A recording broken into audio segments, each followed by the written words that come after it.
खाने पीने लैंडलेस लोग हैं, उन लोगों को बिल्कुल राशन मिलना चाहिए। लैंडलेस बिल्कुल टीम में बैठ सारा हो गया था। 10-15 बंदे साढ़े को बिल्कुल बेकार जमीन नहीं है। सोना का टैंकर उनकी टेंशन नहीं आती शामी नहीं आना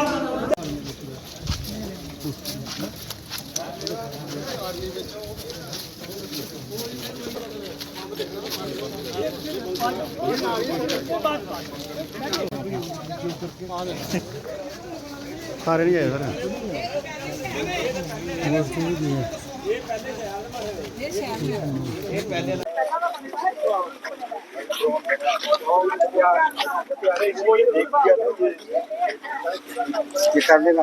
ठीक आखा दो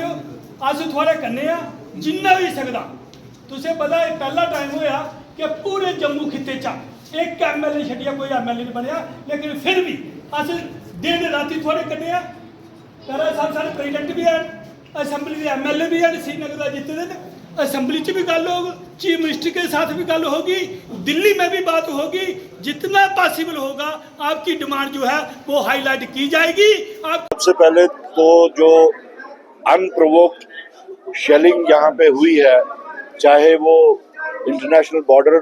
हो या LOC हो और वो भी शहरी आबादी पे जो हुई है वो सबसे ज़्यादा पहले उसका कंडमनेशन होता है बनता है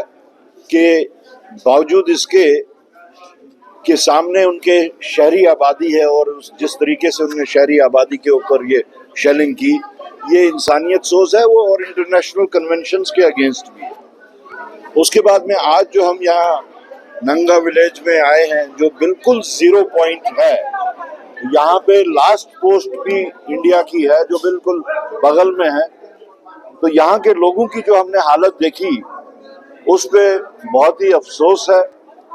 कि इस वक्त सरकार को ये पता होते हुए कि ये लोग इस वक्त बेसहारा हैं यहाँ पे लैंडलेस लोग भी हैं यहाँ पे गुर्बत इतनी है कि इन लोगों का अगर कोई जरिया है तो वो यहाँ का जो एग्रीकल्चर है सिर्फ उसी के ऊपर है लेकिन उसके बावजूद भी जो यहाँ की गुर्बत है उस गुर्बत को देखते हुए इन लोगों की शिकायत है कि हमें न कोई राशन मिला न कोई बिजली का कोई बंदोबस्त है। खासतौर से बिजली के बारे में इन लोगों की बहुत ज्यादा शिकायत है लाख रुपए की बिल्स हैं। एक साइड से कह रहे हैं कि पिछले कई महीनों से कोई 3 ट्रांसफार्मर्स यहाँ पे जल चुके हैं। एक साइड से अगर ट्रांसफार्मर जले हैं तो बिजली की सप्लाई नहीं तो बिलें किस चीज की है और राशन की इन्होंने जो शिकायत की। बाकी एक वक्त था यहाँ पे बॉर्डर बेल्ट पे रिक्रूटमेंट हुआ करती थी जो यहाँ पे लोग बेकार नौजवान बेकार होते थे कम से कम उनका घर चलता था उस रिक्रूटमेंट से वो भी नहीं है तो समझ नहीं आता कि यहाँ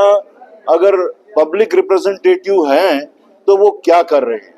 तो यहाँ के सारे जितने भी मुश्किलात परेशानियां हम लोगों ने नोट की हैं और हमने इनको एश्योरेंस दी है कि इनके जो इश्यूज हैं वो हम एडमिनिस्ट्रेशन तक पहुंचाएंगे और अगर जरूरत पड़ी तो चीफ मिनिस्टर साहब से भी मिलके यहाँ के इश्यूज को उठाएंगे और उसके अलावा भी अगर कोई जरूरत पड़ी तो हम LG साहब से मिलके भी वो इश्यूज उठाएंगे। ऑपरेशन सिंदूर जो था वो आर्मी का ऑपरेशन था और आज आप देख रहे हैं उस आर्मी के ऑपरेशन को बीजेपी हाईजैक करने की कोशिश कर रही है। उन्होंने पूरे मुल्क में खासतौर से नॉर्थ इंडिया में उन्होंने अपने अपने यूनिट की डिटेल्स निकाली हैं कि किस दिन किस डिस्ट्रिक्ट में ऑपरेशन सिंदूर के तहत प्रोग्राम्स होंगे। सवाल ये पैदा होता है क्या ऑपरेशन सिंदूर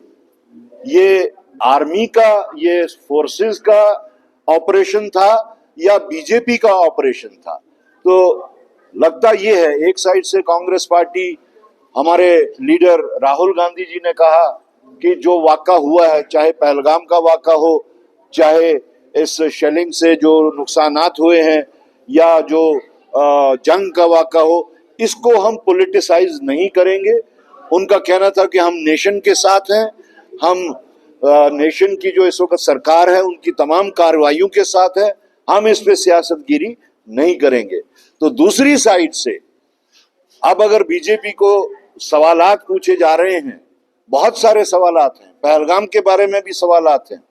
यहाँ पे जो हमला हुआ उसके बारे में भी सवालात उठते हैं, जो इन्होंने जो सीज फायर हुआ उसके ऊपर भी सवालात उठते हैं। तो जिस वक्त बीजेपी को ये लगा कि वो सवालात के घेरे में फंसती जा रही है, धंसती जा रही है, तो उन्होंने ऑपरेशन सिंदूर को हाईजैक करने की कोशिश की, जो कि हाईली कंडेमनेबल है। ये सरासर हमारी जितने भी बेल्ट फोर्स है, चाहे वो आर्मी है, चाहे वो एयरफोर्स है, चाहे वो नेवी है, चाहे बीएसएफ है, सीआरपीएफ है, इवन हमारी लोकल पुलिस जो है, जो बेल्ट फोर्स है, ये एक बेल्ट फोर्स का सीधा सीधा अपमान है कि उनके इस इनिशिएटिव को, जिसका नाम उन्होंने सिंदूर रखा था, उसको भी हाईजैक कर रहे हैं। तो हम एक साइड से कहते हैं कि हम इस पे सियासतगिरी नहीं करेंगे, दूसरी साइड से बीजेपी को देखिए कि वो फौजियों के ऑपरेशन को भी अब हाईजैक कर रहा है। तो ये बहुत ही